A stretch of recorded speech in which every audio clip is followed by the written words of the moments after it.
이 여자의 아버지는 역적으로 죽었습니다. 궁궐에서는 착한 사람이 먼저 죽습니다. 그래서 그녀는 사람이기를 포기했습니다. 그런데 모두가 알고 있었습니다. 거짓이라는 걸. 이 선택, 여러분이라면 할 수 있었을까요? 댓글로 남겨주시고, 다음 이야기를 놓치고 싶지 않다면 좋아요, 구독 꼭 눌러주세요. 조선의 변방, 깊은 산골 마을에서 한 소녀가 태어났습니다. 이름은 설인. 그녀의 어린 시절은 평온했습니다. 아버지는 비록 벼슬은 낮았지만 청렴한 선비였고, 어머니는 따뜻한 손길로 가정을 돌보셨죠. 하지만 평화는 오래가지 못했습니다. 설인이 10살이 되던 해, 조정의 당파 싸움에 휘말린 아버지는 영모의 누명을 쓰고 유배를 떠나셨습니다. 얼마 지나지 않아 아버지의 부음이 전해졌고, 어머니는 그 충격으로 병을 얻어 세상을 떠나셨습니다. 하루아침에 고아가 된 설인. 친척들은 몰락한 가문의 아이를 거두길 꺼려했고, 소녀는 스스로 살아남는 법을 배워야 했습니다. 남의 집 심부름을 하고 바치를 거들며 때로는 끼니를 거르기도 했죠. 그러나 설인은 꺾이지 않았습니다. 오히려 그 시간들이 그녀를 더욱 강하게 만들었습니다.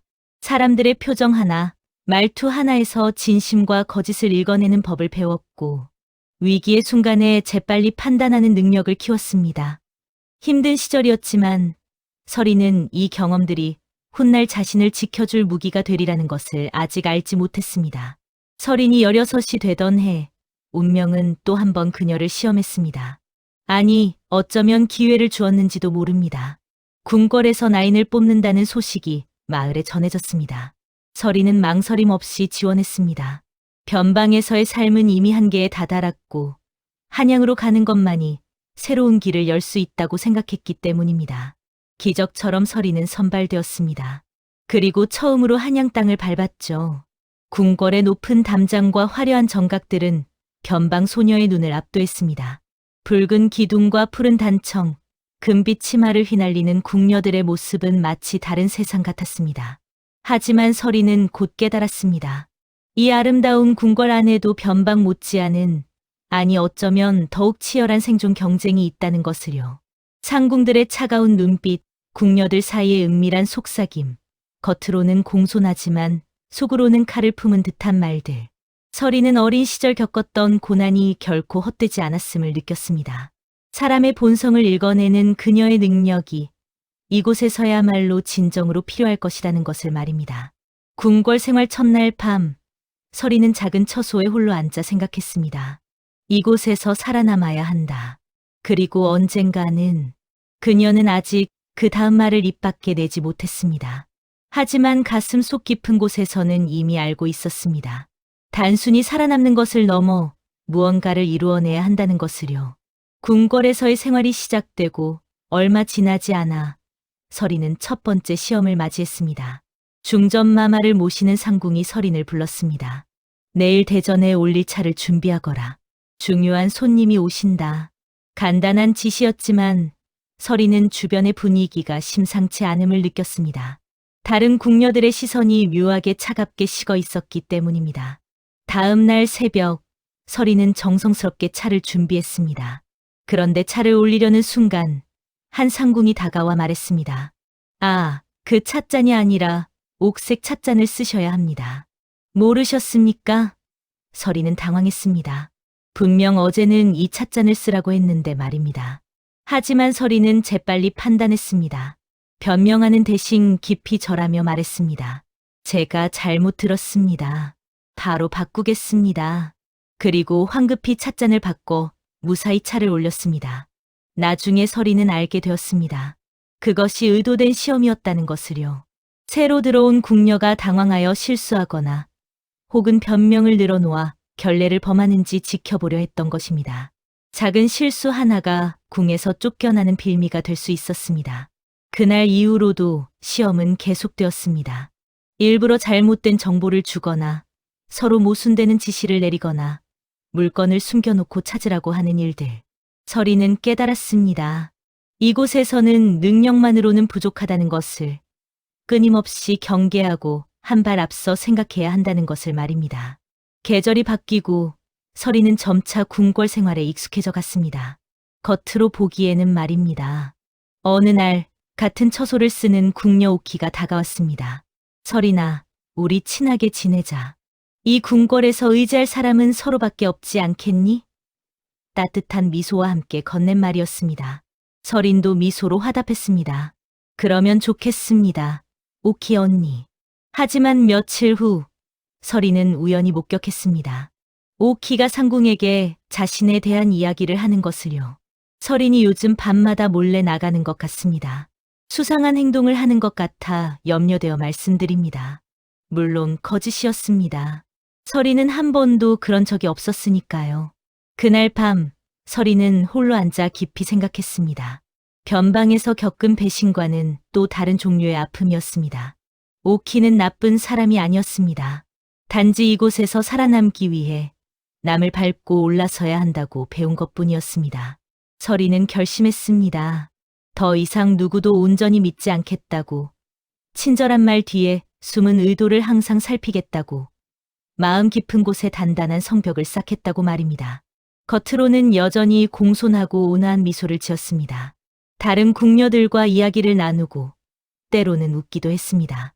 하지만 그 미소 뒤에, 그 대화 속에 설인의 진심은 없었습니다. 그녀는 철저히 혼자였습니다. 화려한 궁궐 안에서, 수많은 사람들 사이에서 그 어느 때보다도 깊은 고독 속에 있었습니다. 하지만 설인은 이것이 자신을 지키는 유일한 방법이라는 것을 알고 있었습니다. 밤하늘의 별을 바라보며 설인은 조용히 다짐했습니다. 살아남겠다. 어떤 일이 있어도. 그녀의 눈빛에는 더 이상 소녀의 순수함이 아닌 날카롭게 벼려진 의지가 담겨 있었습니다. 설인이 궁에 들어온 지 1년이 흘렀습니다. 그동안 쌓아올린 마음의 성벽은 더욱 견고해졌습니다. 하지만 운명은 그녀에게 또 다른 시험을 준비하고 있었습니다. 새로 들어온 내관 중에 민재라는 청년이 있었습니다. 그 역시 몰락한 양반 가문의 자제로 설인과 비슷한 처지였습니다. 어느 날 설인이 무거운 짐을 옮기는 것을 본 민재가 다가왔습니다. 제가 도와드리겠습니다. 말없이 짐을 들어준 그의 모습에서 설인은 어떤 계산도 느낄 수 없었습니다. 그 후로 두 사람은 자연스럽게 가까워졌습니다. 깊은 밤, 인적이 드문 회랑에서 만나 짧은 대화를 나누곤 했습니다. 이곳은 참으로 차갑습니다. 민재의 말에 설인도 고개를 끄덕였습니다. 하지만 살아남아야 합니다. 우리가 여기 온 이유가 있으니까요. 민재는 설인에게 궁중의 복잡한 파벌 관계를 설명해 주었고, 설인은 민재에게 사람의 마음을 읽는 법을 일러주었습니다. 설인은 조금씩, 아주 조금씩 마음의 성벽에 작은 문을 내기 시작했습니다. 하지만 그 믿음은 오래가지 못했습니다. 데비마마의 비단 놀이개가 사라지는 사건이 일어났습니다. 궁궐이 발칵 뒤집혔고 엄중한 조사가 시작되었습니다. 그리고 놀랍게도 설인의 처소에서 그 놀이개가 발견되었습니다. 이건 저는 모르는 일입니다. 설인은 억울함을 호소했지만 증거는 명백했습니다. 곤장을 맞고 궁에서 쫓겨날 위기에 처한 순간 민재가 나타났습니다. 잠깐만 기다려 주십시오. 제가 목격한 것이 있습니다. 민재는 증언했습니다. 그날 밤 다른 궁녀가 수상하게 설인의 처소 근처를 배회하는 것을 봤다고. 결국 진짜 범인이 밝혀졌고 설인은 무사할 수 있었습니다. 고맙습니다, 민재. 설인은 진심으로 감사했습니다. 하지만 며칠 후 우연히 들은 대화가 설인의 마음을 얼어붙게 만들었습니다. 민재, 자네 잘했네. 먼저 설인의 처소에 놀이개를 숨기고 나중에 구해주는 척했으니 이제 그 아이는 자네를 완전히 믿겠지. 예, 대감마마. 이제 설인을 통해 중전마마 처소의 정보를 얻을 수 있을 것입니다. 설인은 그 자리에서 얼어붙었습니다. 모든 것이 계획된 것이었습니다. 우정도 도움도 모두 거짓이었습니다. 그날 밤 설인은 조용히 눈물을 흘렸습니다. 마지막으로 흘린 눈물이었습니다. 그리고 다짐했습니다. 다시는 누구에게도 마음의 문을 열지 않겠다고.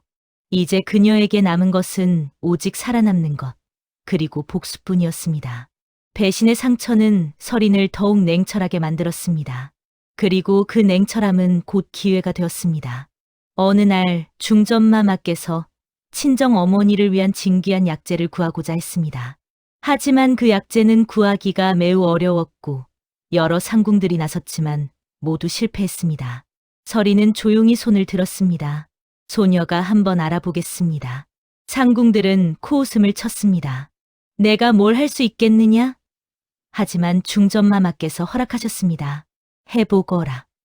서리는 어린 시절 변방에서 익힌 지식을 활용했습니다. 그 약재가 궁중 약방에는 없지만 한양 북촌의 특정 약방에서 구할 수 있다는 것을 알고 있었습니다. 그곳 주인이 서린의 고향 근처 출신이라는 것도 기억하고 있었습니다. 서린은 직접 그 약방을 찾아갔습니다. 그리고 고향 사투리로 주인과 이야기를 나누며 어린 시절의 기억을 나눴습니다. 주인은 감동했고 귀한 약재를 내어주었습니다. 약재를 받아든 중전마마는 크게 기뻐하셨습니다. 서린, 내가 해냈구나. 다른 이들이 못한 일을 내가 해냈어. 그리고 상으로 은비녀를 하사하셨습니다. 그날 밤 서린은 손에 쥔 은비녀를 바라보았습니다. 차갑고 단단한 은의 감촉. 그것은 단순한 장신구가 아니었습니다. 그것은 인정이었고 권력이었고 살아남았다는 증표였습니다. 상궁들의 시선이 달라졌습니다. 더 이상 무시할 수 없는 존재가 된 것입니다. 다른 궁녀들도 서린에게 조심스럽게 다가와 친분을 쌓으려 했습니다. 서린은 그 모든 것을 냉정하게 관찰했습니다. 권력이란 이런 것이구나. 사람들이 나를 필요로 할 때, 나를 두려워할 때, 비로소 나를 존중하는 것이구나. 달빛 아래에서 은비녀는 차갑게 빛났습니다. 그리고 서린의 눈빛도 그만큼이나 차갑게 빛나고 있었습니다. 어린 시절 변방에 순수했던 소녀는 더 이상 없었습니다. 그 자리에는 궁궐의 냉혹한 권력 게임에서 살아남는 법을 배운 날카롭고 강인한 여인이 서 있었습니다. 그리고 서린은 알았습니다. 이것은 시작일 뿐이라는 것을. 더 높이, 더 멀리 올라가야 한다는 것을. 그래야만 다시는 누구에게도 짓밟히지 않을 수 있다는 것을 말입니다. 봄이 왔고 궁궐의 정원에는 꽃이 피기 시작했습니다. 하지만 서린의 마음에는 여전히 겨울이 머물고 있었습니다. 그의 북방의 오랑캐를 물리치고 돌아온 젊은 장수가 있었습니다. 이름은 강무영. 무예가 뛰어나고 충성심이 깊어 임금의 총애를 받는 인물이었습니다. 왕명으로 궁궐을 자주 드나들게 된 그는 우연히 정원에서 서린과 마주쳤습니다. 궁녀님, 이 꽃의 이름이 무엇입니까? 무영이 물었습니다. 서린은 잠시 망설이다 대답했습니다. 작약입니다. 화려하지만 금방 지는 꽃이지요. 그렇군요. 하지만 짧게 피기에 더욱 아름다운 것 아니겠습니까? 그의 눈빛에는 거짓이 없었습니다. 서린은 오랜만에 느끼는 낯선 감정에 당황했습니다. 두근거림. 그것은 경계도 의심도 아닌 그저 순수한 떨림이었습니다. 그 후로 두 사람은 종종 마주쳤습니다. 무영은 전장의 이야기를 들려주었고 서린은 궁중의 일상을 나눴습니다. 서린은 자신도 모르게 그에게 조금씩 마음을 열어가고 있었습니다. 하지만 현실은 냉혹했습니다. 어느 날 영의정이 서린을 불렀습니다.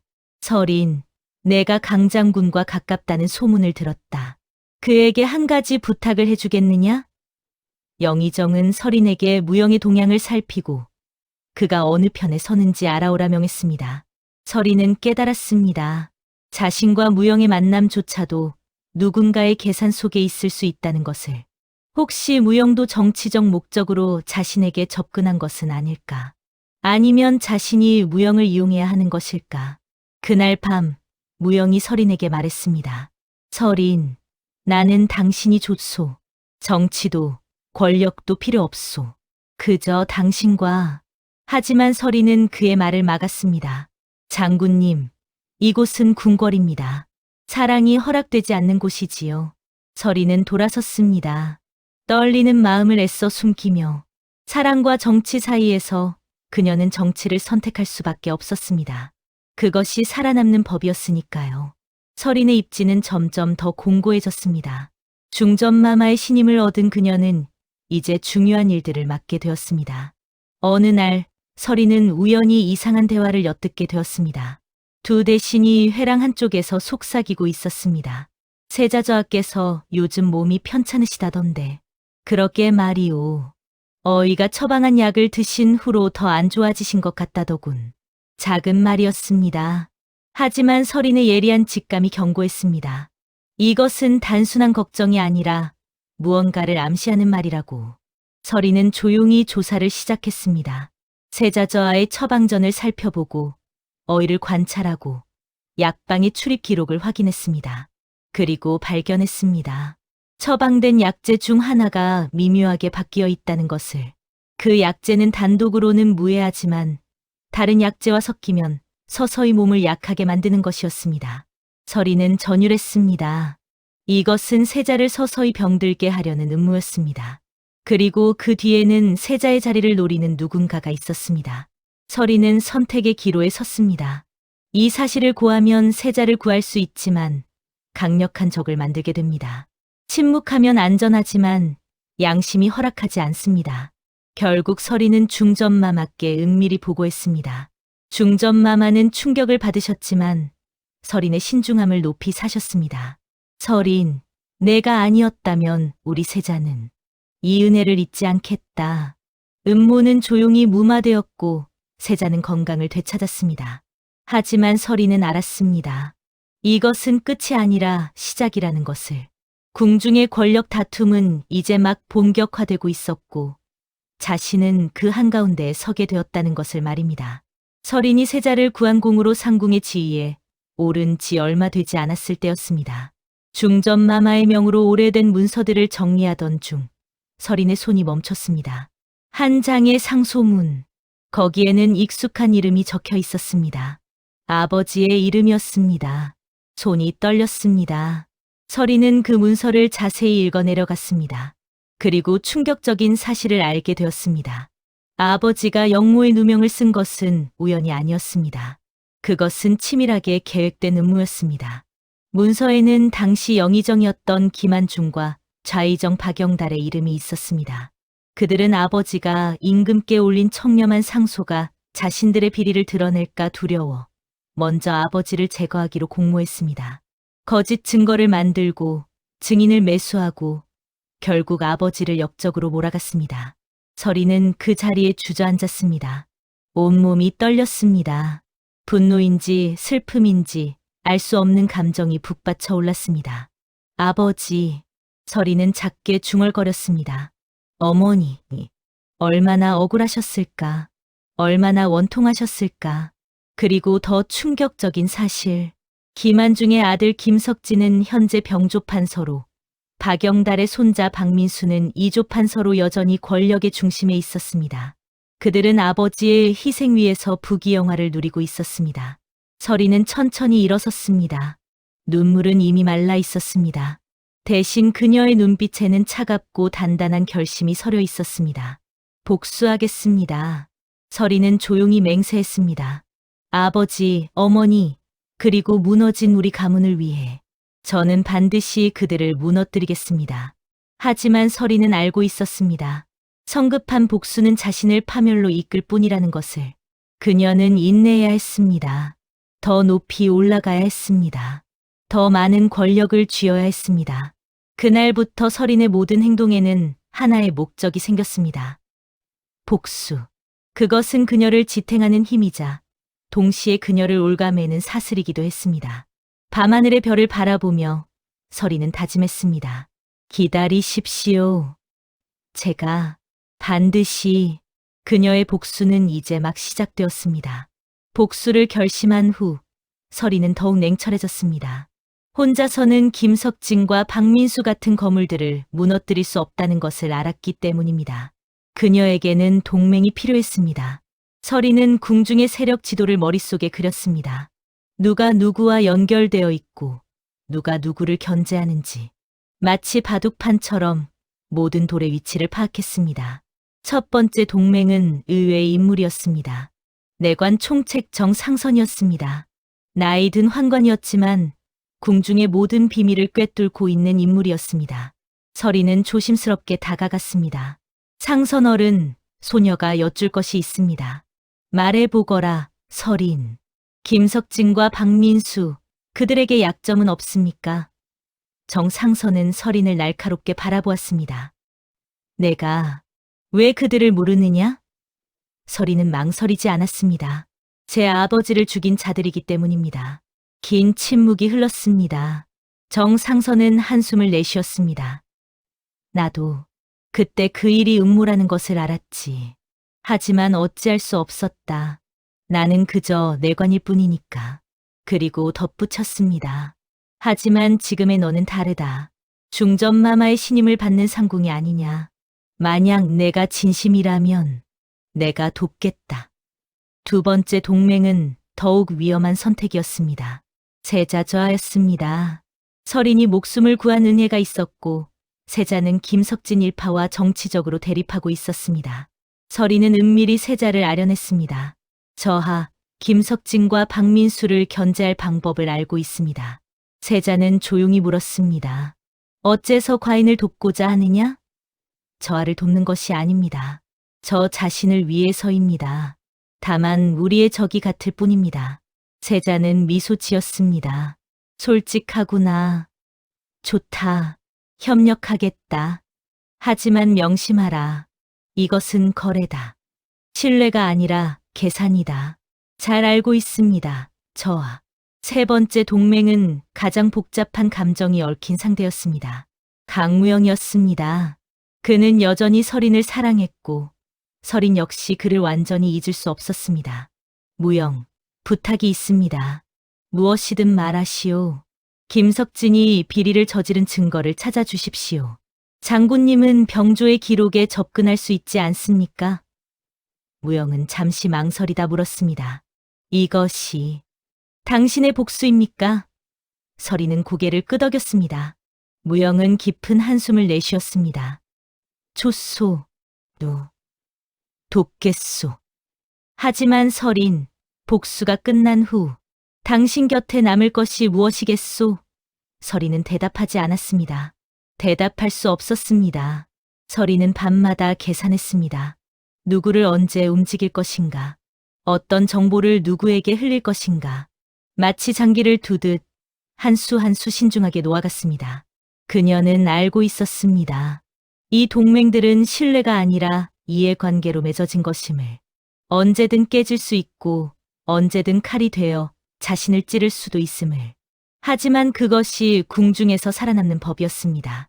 서린의 움직임은 조용했지만 예리한 눈들은 이미 알아차리고 있었습니다. 어느 가을밤이었습니다. 서린은 중전마마의 처소에서 늦게까지 일을 마치고 자신의 방으로 돌아가고 있었습니다. 달빛도 구름에 가려 어두운 밤이었습니다. 회랑을 걷던 서린은 이상한 기척을 느꼈습니다. 본능이 경고했습니다. 위험. 서린은 재빨리 몸을 낮췄습니다.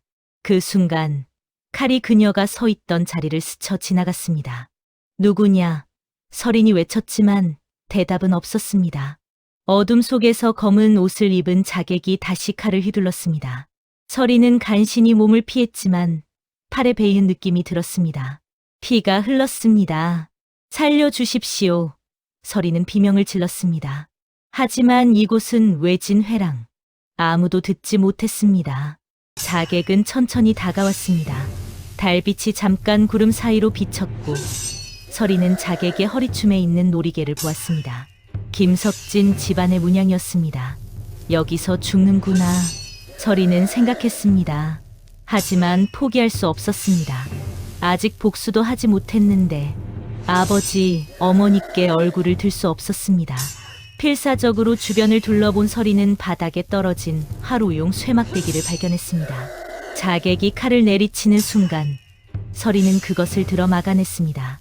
쇠와 쇠가 부딪히는 소리가 밤 공기를 갈랐습니다. 그때였습니다. 거기 누구냐? 멀리서 순찰하던 금군의 목소리가 들렸습니다. 자객은 망설였습니다. 그리고 어둠 속으로 사라졌습니다. 서린은 그 자리에 주저앉았습니다. 온몸이 떨렸습니다. 두려움이었습니다. 죽음이 이렇게 가까이 있었다는 것에 대한 공포였습니다. 금군이 달려왔습니다. 상궁마마, 괜찮으십니까? 서린은 떨리는 목소리로 대답했습니다. 자객이 있었습니다. 그날 밤 이후 서린은 변했습니다. 더 이상 두려움을 드러내지 않았습니다. 대신 더욱 냉혹해졌습니다. 그녀는 깨달았습니다. 이것은 단순한 권력 싸움이 아니라 생존의 전쟁이라는 것을. 망설이면 죽고 주저하면 죽는다는 것을 말입니다. 다음 날 서리는 정상선을 찾아갔습니다. 어젯밤 일 조사해 주십시오. 이미 알고 있다. 김석진이 자객을 보냈다더구나. 서리는 차갑게 말했습니다. 그렇다면 이제 제가 움직일 때입니다. 서린의 눈빛에는 더 이상 두려움이 없었습니다. 대신 날카로운 칼날 같은 결의만이 서려 있었습니다. 죽음의 문턱에서 돌아온 그녀는 이제 진정한 복수자가 되어 있었습니다. 자객의 습격 이후 서린은 본격적으로 움직이기 시작했습니다. 첫 번째 수는 조용했지만 치명적이었습니다. 강무영이 찾아낸 김석진의 비리 증거, 바로 병주의 군량 미 횡령 기록이었습니다. 서린은 이것을 즉시 세자에게 전했습니다. 하지만 바로 공개하지는 않았습니다. 저하, 아직은 때가 아닙니다. 왜 그러하냐? 지금 탄핵하면 되지 않느냐? 김석진은 영의정과 가깝습니다. 지금 움직이면 영의정이 막아설 것입니다. 먼저 그 둘을 갈라놓아야 합니다. 서린은 정상선을 통해 영의정에게 교묘한 소문을 흘렸습니다. 김석진이 자신의 권력을 이용해 영의정을 배신하려 한다는 소문이었습니다. 물론 거짓이었지만 의심의 씨앗만으로도 충분했습니다. 2달 후 예상대로 영의정과 김석진 사이에 균열이 생겼습니다. 그때 서린은 세자를 통해 증거를 공개했습니다. 영의정은 김석진을 감싸지 않았고 김석진은 파직되었습니다. 하지만 승리는 오래가지 않았습니다. 박민수가 반격했습니다. 그는 서린이 궁중에서 세력을 키우고 있다는 상소를 올렸습니다. 한낱 상궁이 세자저하와 내통하며 조정의 일에 간섭하고 있다는 내용이었습니다. 서린은 위기에 처했습니다. 만약 이 상소가 받아들여지면 서린은 궁에서 쫓겨나거나 더 심하면 목숨을 잃을 수도 있었습니다. 어찌해야 합니까? 정상선이 걱정스럽게 물었습니다. 하지만 서린은 침착했습니다. 오히려 기회입니다. 서린은 역으로 이용했습니다. 중전마마께 나아가 눈물로 호소했습니다. 마마, 소녀는 다만 마마와 세자저하를 위해 충심을 다했을 뿐입니다. 그런데 박민수는 이를 왜곡하여 소녀를 모함하고 있습니다. 이는 곧 세자저하를 모욕하는 것이 아니겠습니까? 중전마마는 분노하셨습니다. 박민수가 감히 내 상궁을 모함하다니. 그리고 임금께 아뢰었습니다. 결국 박민수의 상소는 받아들여지지 않았고 오히려 박민수가 무고죄로 벌을 받게 되었습니다. 서린은 깨달았습니다. 권력 싸움에서는 직접적인 공격보다 상대의 힘을 역이용하는 것이 더 효과적이라는 것을, 위기를 기회로 만드는 것이 진정한 전략이라는 것을 말입니다. 계절이 바뀌고 서린의 명성은 궁중에 퍼져나갔습니다. 서린 상궁을 적으로 두지 마라. 그녀는 더 이상 변방이 약한 소녀가 아니었습니다. 궁중 정치의 날카로운 전략가였습니다. 하지만 서린은 교만하지 않았습니다. 그녀는 알고 있었습니다. 작은 승리들은 모았지만 진짜 전쟁은 아직 끝나지 않았다는 것을, 그리고 가장 위험한 적은 바로 승리의 순간에 찾아온다는 것을 말입니다. 서린이 상궁의 지위에 오른 지 3년이 지났습니다. 그녀의 권력은 이제 무시할 수 없는 수준이 되었습니다. 하지만 여전히 복수는 완성되지 않았습니다. 어느 겨울날이었습니다. 서린은 중전마마의 명으로 선왕 시절의 옛 문서들을 정리하고 있었습니다. 먼지 쌓인 비밀 서고에서 아무도 관심 갖지 않는 오래된 문서들 사이에서 말입니다. 그때 서린의 손이 한 곳에서 멈췄습니다. 봉인된 나무 상자. 그 위에는 왕명에 의해 영구 봉인함이라는 글씨가 새겨져 있었습니다. 서린의 심장이 빠르게 뛰었습니다. 본능이 말했습니다. 이것은 중요한 무언가라고. 주변을 살핀 서린은 조심스럽게 봉인을 풀었습니다. 그 안에는 한 통의 편지와 옥새가 찍힌 문서가 있었습니다. 떨리는 손으로 서린은 편지를 펼쳤습니다. 그리고 읽는 순간 온몸이 얼어붙었습니다. 그것은 선왕이 세자 책봉을 후회하며 쓴 비밀 유서였습니다. 세자는 과인의 친자가 아니다. 중전이 몰래 낳은 아이를 과인의 자식으로 속인 것이다. 하지만 왕실의 채통을 위해 이를 숨긴다. 그러나 훗날 진실이 밝혀져야 한다면 이 문서가 증거가 되리라. 서리는 숨이 막혔습니다. 현재의 세자, 그녀가 동맹을 맺은 바로 그 세자가 선왕의 친자가 아니라는 것. 만약 이 사실이 알려진다면 왕실은 뒤집힐 것입니다. 서리는 며칠 밤을 잠들지 못했습니다. 이 비밀을 어떻게 사용할 것인가? 세자에게 알려야 하는가? 아니면 적들을 무너뜨리는 무기로 써야 하는가? 정상선을 찾아간 서리는 은밀히 물었습니다. 상선어른, 만약 왕실을 뒤흔들 수 있는 비밀이 있다면 그것을 사용해야 할까요? 정상선은 오랫동안 서린을 바라보았습니다. 서린, 내가 정말로 원하는 것이 무엇이냐? 복수냐, 아니면 권력이냐? 서린은 대답할 수 없었습니다. 어느새 그 둘이 뒤섞여 있었기 때문입니다. 결국 서린은 결심했습니다. 이 비밀을 아직 사용하지 않기로. 대신 철저히 숨기고 최후의 카드로 남겨두기로 했습니다. 권력의 균형이 완전히 무너질 위기가 왔을 때, 그때 꺼낼 무기로 말입니다. 서린은 그 문서들을 다시 봉인했습니다. 하지만 이번에는 자신만이 아는 곳에 숨겼습니다. 그리고 그 사실을 아무에게도 말하지 않았습니다. 밤하늘을 바라보며 서린은 생각했습니다. 나는 지금 무엇을 하고 있는가? 복수를 위해 시작했지만 이제는 권력의 게임 그 자체에 빠져들고 있는 것은 아닌가. 하지만 서린은 이미 알고 있었습니다. 돌이킬 수 없다는 것을. 너무 깊이 들어왔고 너무 많은 것을 알아버렸고 너무 많은 피를 보았다는 것을. 이제 그녀가 할 수 있는 것은 오직 앞으로 나아가는 것뿐이었습니다. 왕실의 비밀을 손에 쥔 서린. 그녀의 권력은 이제 정점을 향해 치솟고 있었습니다. 하지만 동시에 그녀가 감당해야 할 위험도 함께 커지고 있었습니다. 봄이 다시 찾아왔습니다. 서린이 궁에 들어온 지 어느덧 5해가 흘렀습니다.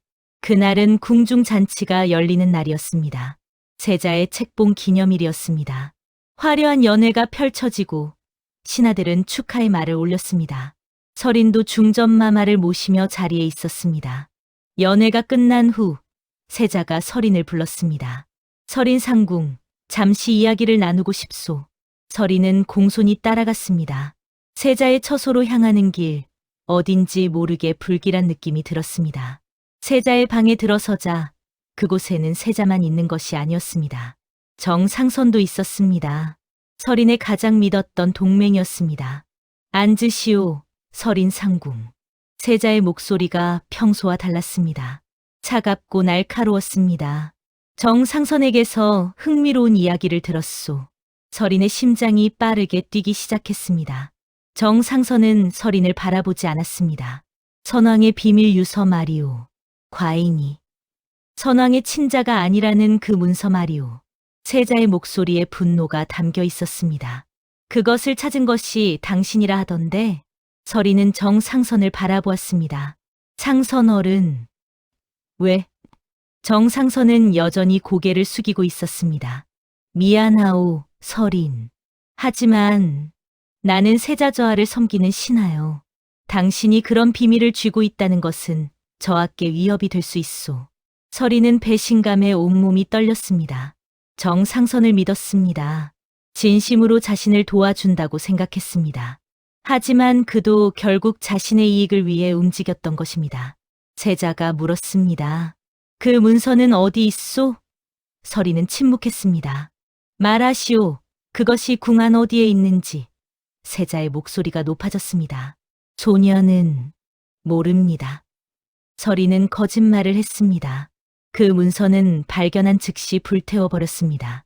왕실의 안위를 위해서였습니다. 긴 침묵이 흘렀습니다. 세자는 서린을 날카롭게 바라보았습니다. 과인을 속이는 것이오? 아닙니다, 저하.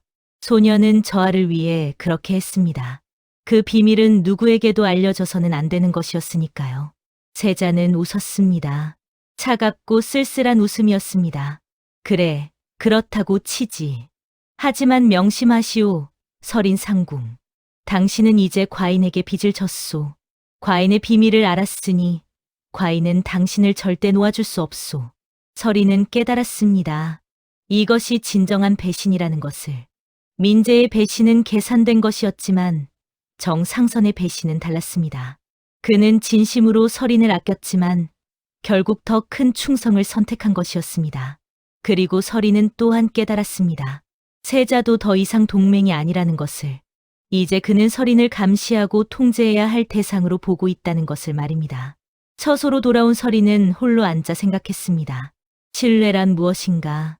이곳에서 누군가를 진심으로 믿는다는 것이 가능한 일인가? 그날 밤 서린은 결심했습니다. 이제 진정으로 혼자라는 것을, 어떤 동맹도 어떤 우정도 믿을 수 없다는 것을, 오직 자신만이 자신을 지킬 수 있다는 것을 말입니다. 하지만 동시에 서린은 느꼈습니다. 말할 수 없는 외로움을. 권력을 얻었지만 마음을 나눌 사람은 아무도 없다는 쓸쓸함을 말입니다. 정상선의 배신 이후 서린의 위치는 더욱 위태로워졌습니다. 세자는 그녀를 감시했고 궁중의 다른 세력들도 그녀를 경계했습니다. 그런 어느 날 강무영이 서린을 찾아왔습니다. 서린, 나와 함께 궁을 떠나지 않겠소? 갑작스러운 제안에 서린은 놀랐습니다. 무슨 말씀이십니까? 나는 북방 수비를 맡게 되었소. 그곳에서 새로운 삶을 시작할 수 있소. 권력도 복수도 없는 그저 평범한 삶을. 무영의 눈빛은 진심이었습니다. 당신을 사랑하오, 서린. 이 궁궐이 당신을 파괴하기 전에 떠나시오. 서린의 가슴이 뜨거워졌습니다. 그 제안이 얼마나 매력적인지 알았습니다. 이 모든 것을 버리고 단순하게 살 수 있다는 것이, 사랑하는 사람과 함께 평화로운 삶을 살 수 있다는 것이. 하지만 서린은 고개를 저었습니다. 갈 수 없습니다. 왜요? 복수가 그렇게 중요하오? 권력이 당신의 삶보다 중요하단 말이오? 그게 아닙니다. 서린의 목소리가 떨렸습니다. 만약 제가 떠난다면 아버지와 어머니는 어떻게 됩니까? 그분들의 억울함은 누가 풀어드립니까? 저는 그저 저를 위해 사는 것이 아닙니다. 돌아가신 분들을 위해 저는 끝을 봐야 합니다. 무영은 슬픈 미소를 지었습니다. 그렇군요. 당신은 이미 선택을 한 것이군요. 그리고 서린의 손을 잡았습니다. 그렇다면 이것만은 기억해 주시오. 언제든 당신이 원한다면 나는 기다리겠소. 권력도 복수도 모두 끝난 후에 그때 나를 찾아주시오. 무영은 떠났습니다. 서린은 그의 뒷모습을 바라보며 눈물을 흘렸습니다. 사랑을 버리는 것이 이렇게 아픈 일인 줄 몰랐습니다. 며칠 후 또 다른 제안이 왔습니다. 이번에는 세자였습니다. 서린 상궁, 과인을 도와 영의정 자리까지 오르시오. 그렇게 되면 당신의 가문을 복권시켜 주겠소. 복수도 이룰 수 있소. 권력이었습니다. 서린이 원하던 것. 하지만 대가가 있었습니다. 대신 과인에게 충성을 맹세하시오. 과인의 비밀을 영원히 지키고 과인의 칼이 되어 주시오. 서린은 깨달았습니다. 세자를 선택하면 권력을 얻지만 영원히 세자의 그림자로 살아야 한다는 것을, 자유를 잃게 된다는 것을 말입니다. 그날 밤 서린은 세 가지 길 앞에 서 있었습니다. 무영을 따라가 사랑을 선택하는 길, 평범하지만 평화로운 삶, 세자를 섬기며 권력을 선택하는 길, 가문의 복권과 복수, 하지만 영원한 속박, 그리고 세 번째 길, 모든 것을 버리고 오직 자신만의 복수를 완성하는 길, 위험하지만 진정으로 자유로운 길. 서린은 홀로 밤하늘을 바라보며 생각했습니다. 나는 누구인가? 나는 무엇을 원하는가? 진정으로 원하는 것은 무엇인가? 그리고 마침내 서린은 결심했습니다. 그녀만의 길을, 누구도 예상하지 못한 선택을. 다음 날 아침, 서린은 세자를 찾아가 말했습니다. 저하, 소녀는 저하를 섬기겠습니다. 하지만 한 가지 조건이 있습니다. 무엇이요? 소녀에게 김석진과 박민수를 직접 처벌할 권한을 주십시오. 그것이 끝난 후 소녀는 궁을 떠나겠습니다. 세자는 놀란 표정을 지었습니다. 권력을 원하지 않는다는 말이오? 예, 소녀가 원하는 것은 오직 복수뿐입니다. 그것만 이루어진다면 다른 것은 필요 없습니다. 세자는 오랫동안 서린을 바라보았습니다. 그리고 천천히 고개를 끄덕였습니다. 좋소. 그렇게 하시오. 서린은 결심했습니다. 복수를 완성한 후 모든 것을 내려놓기로. 권력도 지위도 이 차가운 궁궐도 모두 버리기로. 그리고 그때 만약 무영이 여전히 기다리고 있다면 그때 비로소 사랑을 선택하기로. 하지만 그 전에 반드시 해야 할 일이 있었습니다. 아버지와 어머니의 원한을 풀어드리는 것. 그것이 설인의 운명이었고 피할 수 없는 길이었습니다. 세자와의 거래 이후 설인은 본격적으로 마지막 승부수를 던졌습니다. 김석진은 파직되었지만 여전히 영향력을 유지하고 있었고 박민수는 이조판서 자리에서 권력을 휘두르고 있었습니다. 설인은 이 두 사람을 완전히 무너뜨려야 했습니다. 먼저 설인은 박민수를 겨냥했습니다. 그가 이조의 인사를 농단하며 뇌물을 받은 증거를 수집했습니다. 하지만 증거만으로는 부족했습니다. 박민수는 교묘했고 직접적인 증거를 남기지 않았습니다. 그때 설인은 위험한 계획을 세웠습니다. 직접 미끼가 되기로 한 것입니다. 설인은 박민수에게 접근했습니다. 판서대감, 소녀가 도움을 청할 곳이 없어 이렇게 찾아왔습니다. 무슨 일이오, 설인 상궁? 세자 저하께서 소녀를 의심하십니다. 대감께서 소녀를 변호해 주신다면 소녀는 궁중의 비밀을 대감께 알려드리겠습니다. 박민수의 눈이 빛났습니다. 탐욕이었습니다. 어떤 비밀을 말하는 것이오? 중전마마의 건강 상태, 세자 저하의 동향, 모든 것을 말입니다. 박민수는 미끼를 물었습니다. 그는 설인을 자신의 사람으로 만들려 했습니다. 그리고 그 과정에서 실수를 했습니다. 직접 뇌물을 건넨 것입니다. 이것을 받으시오. 앞으로도 우리는 서로 도울 수 있을 것이오. 설인은 그 뇌물을 받았습니다. 하지만 그 순간 숨어있던 증인들이 나타났습니다. 세자가 보낸 금군들이었습니다. 박민수, 내가 지금 무슨 짓을 한 것이냐? 박민수는 경악했습니다. 이것은 함정이오. 함정이든 아니든 내가 뇌물을 건넨 것은 사실이 아니냐? 박민수는 그 자리에서 체포되었습니다. 설인의 치밀한 함정에 걸려든 것입니다. 하지만 김석진은 달랐습니다. 그는 더욱 교활했고 조심스러웠습니다. 박민수의 몰락을 보고 더욱 경계를 강화했습니다. 설인은 다른 방법을 써야 했습니다. 김석진의 약점을 찾아야 했습니다. 그리고 마침내 발견했습니다. 김석진에게는 서자가 한 명 있었는데 그 서자가 비밀리에 역모를 꾸미고 있다는 것을 말입니다. 설인은 그 정보를 이용했습니다. 하지만 직접 고발하지 않았습니다. 대신 김석진 자신이 선택하도록 만들었습니다. 설인은 김석진을 찾아가 조용히 말했습니다. 대감의 서자가 위험한 일을 꾸미고 있습니다. 지금 자수하시면 대감만이라도 살 수 있습니다. 무슨 소리냐?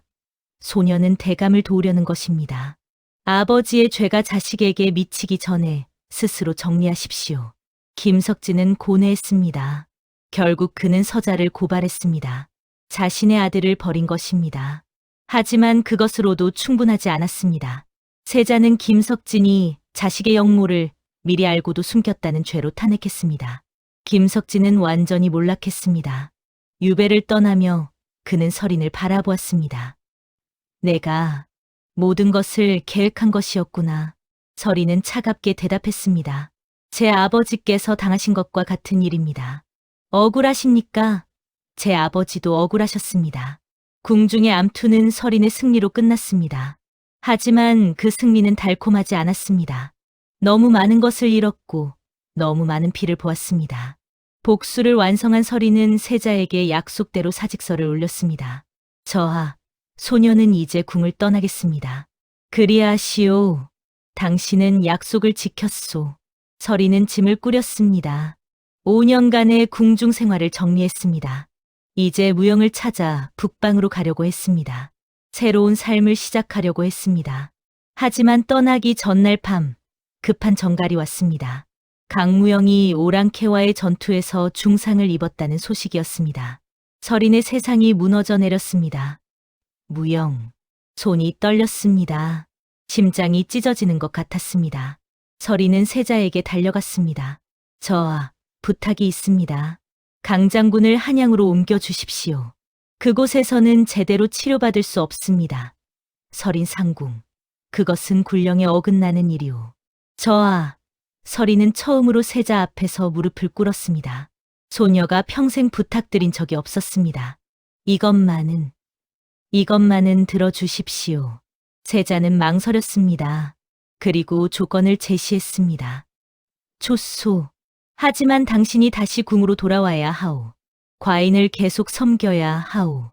그러겠습니다. 무엇이든 하겠습니다. 서리는 자신의 자유를 포기했습니다. 무영을 살리기 위해 무영이 한양으로 옮겨졌고 최고의 어이들이 치료에 나섰습니다. 서리는 밤낮으로 간호했습니다. 잠도 제대로 자지 못하고 식사도 거르며 무영의 곁을 지켰습니다. 한 달이 지나고 무영은 깨어났습니다. 희미하게 눈을 뜬 그는 서린을 보았습니다.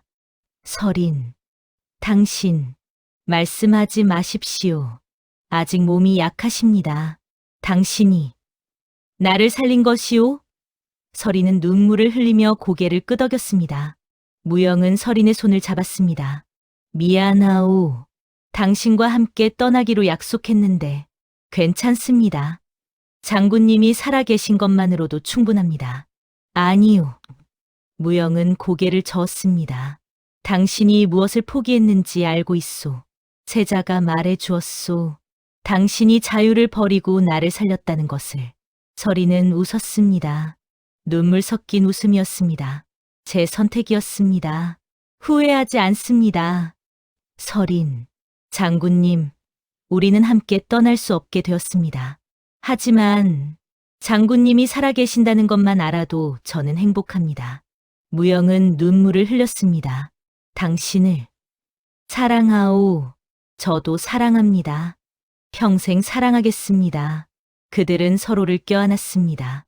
이것이 마지막이 될지도 모를 포옹이었습니다. 무영이 회복한 후 다시 북방으로 떠났습니다. 서리는 궁에 남았습니다. 약속했던 대로 세자를 섬기기 위해. 하지만 서리는 깨달았습니다. 진정한 사랑이란 무엇인지를. 사랑은 소유가 아니라 희생이라는 것을. 함께하지 못해도 상대가 행복하다면 그것으로 충분하다는 것을 말입니다. 밤하늘의 별을 바라보며 서리는 생각했습니다. 무영, 행복하십시오. 그것이 저의 바람입니다. 서리는 변했습니다. 더 이상 차갑고 냉혹한 복수자가 아니었습니다. 사랑을 통해, 희생을 통해 그녀는 다시 인간이 되었습니다. 마음이 있는, 눈물 흘릴 줄 아는 따뜻한 인간으로 돌아왔습니다. 그리고 서리는 알았습니다. 이것이 진정한 승리라는 것을. 권력도 복수도 아닌 사랑할 수 있는 마음을 잃지 않은 것이 진짜 승리라는 것을 말입니다. 무영을 떠나보낸 후 서리는 다시 궁중 생활에 몰두했습니다. 하지만 이제 그녀의 마음은 달랐습니다. 복수는 완성되었고 사랑을 통해 인간성을 되찾았습니다. 어느 봄날 서리는 세자로부터 소식을 들었습니다. 김석진이 유배지에서 죽었소. 그리고 박민수도 옥중에서 병으로 세상을 떠났소. 서리는 조용히 고개를 숙였습니다. 복수는 완성되었습니다. 아버지를 모함하고 가문을 몰락시킨 자들은 모두 응분의 대가를 치렀습니다. 그날 밤 서리는 홀로 선왕의 사당을 찾았습니다. 그곳에서 서리는 깊이 절을 올렸습니다. 아버지, 어머니, 목이 메었습니다. 이제야 원통함을 풀어드렸습니다. 눈물이 흘렀습니다. 오랜만에 흘리는 진심 어린 눈물이었습니다. 아버지는 결백하셨습니다. 세상이 아버지를 역적이라 불렀지만 소녀는 압니다. 아버지는 충신이셨다는 것을. 이제 편히 쉬십시오.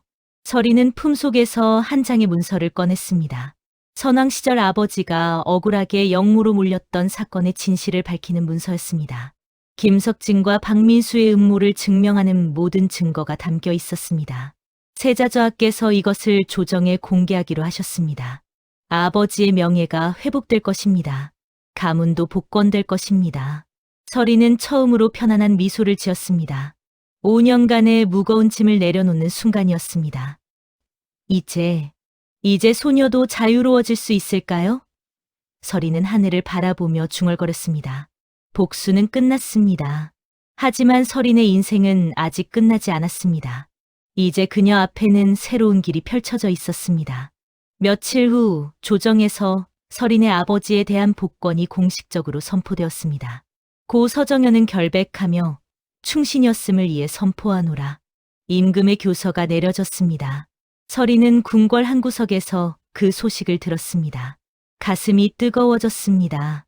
드디어 아버지의 이름이 회복되었습니다. 과거의 상처가 비로소 아물기 시작했습니다. 복수를 완성한 설인은 변화를 맞이했습니다. 세자는 그녀를 불렀습니다. 설인 상궁, 당신은 이제 자유의 몸이오. 약속대로 떠나도 좋소. 하지만 설인은 고개를 저었습니다. 저하, 소녀는 궁에 남고 싶습니다. 왜요? 당신이 그토록 원하던 자유가 아니오? 이제 소녀에게는 다른 목표가 생겼습니다. 설인은 깨달았습니다. 단순히 복수만으로는 아무것도 바뀌지 않는다는 것을. 진정한 변화를 만들려면 권력의 중심에 있어야 한다는 것을 말입니다. 저하, 궁중에는 아직도 부조리가 많습니다. 약자들이 억울하게 희생당하고 권력자들이 횡포를 부립니다. 소녀는 그것을 바꾸고 싶습니다. 세자는 놀란 표정을 지었습니다. 당신이 변했구려. 예, 복수를 통해 배웠습니다. 한 사람의 원한을 푸는 것보다 시스템을 바꾸는 것이 더 중요하다는 것을. 세자는 미소 지었습니다. 좋소. 그렇다면 과인을 도와주시오. 더 나은 궁궐을, 더 나은 조선을 만드는 일을. 설인은 궁중 최고 상궁의 자리에 올랐습니다. 단순한 직책이 아니었습니다. 그녀는 이제 중전마마, 세자저하와 함께 궁중의 중요한 결정을 내리는 핵심 권력자가 되었습니다. 설인은 조용하지만 확고한 변화를 만들어 갔습니다. 궁녀들이 불합리한 대우를 받지 않도록 규칙을 만들었습니다. 내관들의 횡포를 견제하는 시스템을 구축했습니다. 능력 있는 사람이 정당하게 대우받는 환경을 조성했습니다. 처음에는 반발도 있었습니다. 한낱 상궁이 감히, 하지만 설인은 물러서지 않았습니다. 세자의 지지와 중전마마의 신임을 바탕으로 그녀는 하나씩 변화를 만들어 갔습니다. 어느 날 한 어린 궁녀가 설인을 찾아왔습니다. 상궁마마, 감사합니다. 상궁마마께서 만드신 규칙 덕분에 저 같은 미천한 궁녀도 억울한 일을 당하지 않게 되었습니다. 설인은 그 궁녀를 바라보았습니다. 그 안에서 과거의 자신을 보았습니다. 약하고 두렵고 의지할 곳 없던 자신의 모습을. 앞으로도 힘든 일이 있으면 언제든 찾아오너라. 이곳에서는 아무도 혼자가 아니란다. 설인은 더 이상 단순한 생존자가 아니었습니다. 그녀는 다른 이들이 생존할 수 있도록 돕는 사람이 되었습니다. 권력을 자신의 복수를 위해서가 아니라 더 나은 세상을 만들기 위해 사용하는 사람이 되었습니다. 계절이 돌고 돌아 다시 봄이 왔습니다. 설인이 궁에 들어온 지 벌써 10년이 되었습니다. 그날 아침, 설인은 궁궐 정원을 거닐고 있었습니다. 작약이 피어 있었습니다. 무영과 처음 만났던 그 꽃이었습니다. 화려하지만 금방 지는 꽃. 설인은 무영의 말을 떠올렸습니다. 그리고 자신의 대답도. 하지만 짧게 피기에 더욱 아름다운 것 아니겠습니까? 설인은 미소 지었습니다. 이제는 그 의미를 진정으로 이해할 수 있었습니다. 삶은 짧고 고통도 많지만 그렇기에 더욱 소중하고 아름다운 것이라고. 그때 전갈이 왔습니다.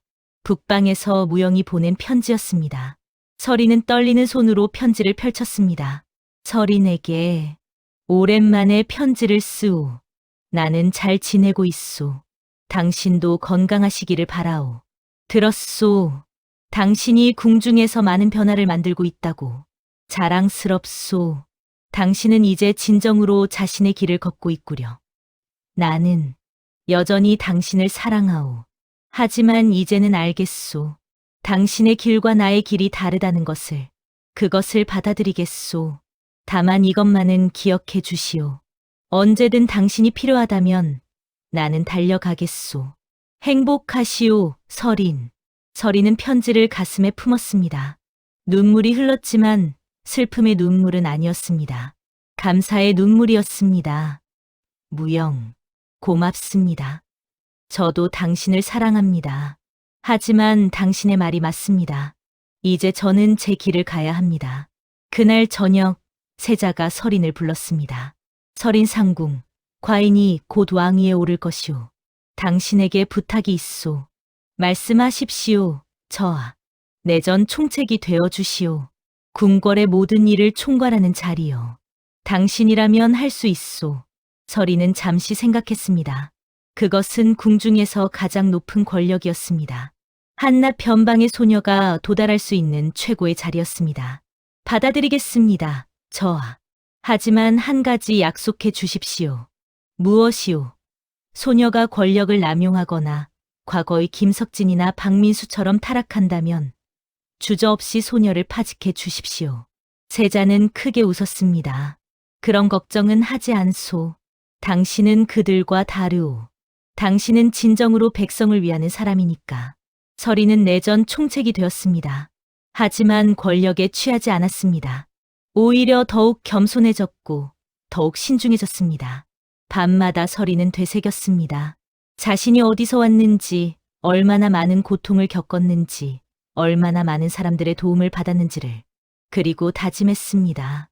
이 권력을 절대 사적으로 사용하지 않겠다고. 약자를 보호하고 정의를 세우고 더 나은 세상을 만드는 데만 쓰겠다고. 어느 날 밤, 설이는 궁궐 담장 위로 펼쳐진 별을 바라보았습니다. 변방에서 보던 그 별들이었습니다. 아버지, 어머니, 보고 계십니까? 소녀는 이제 더 이상 무력한 아이가 아닙니다. 누구의 그림자도 누구의 꼭두각시도 아닙니다. 저는 제 발로 서서 제 의지로 걸어가고 있습니다. 설이는 미소 지었습니다. 과거의 상처는 여전히 있었습니다. 하지만 이제 그것은 그녀를 무너뜨리는 것이 아니라 더욱 강하게 만드는 것이었습니다. 이것이 제 길입니다. 수많은 시련과 음모를 거쳐 사랑과 희생을 경험하며 마침내 찾아낸 제 길입니다. 설이는 더 이상 운명에 휘둘리지 않았습니다. 그녀는 스스로 운명을 만들어가는 사람이 되었습니다. 변방의 소녀 설이는 죽었습니다. 그 자리에는 궁중의 실권자, 하지만 동시에 따뜻한 마음을 가진 정의롭고 강인한 여인이 서 있었습니다. 그리고 설인의 이야기는 계속됩니다. 새로운 왕의 시대에서 새로운 도전과 함께 그녀는 여전히 자신의 길을 걸어갈 것입니다. 누구도 흔들 수 없는 오직 자신만의 길을.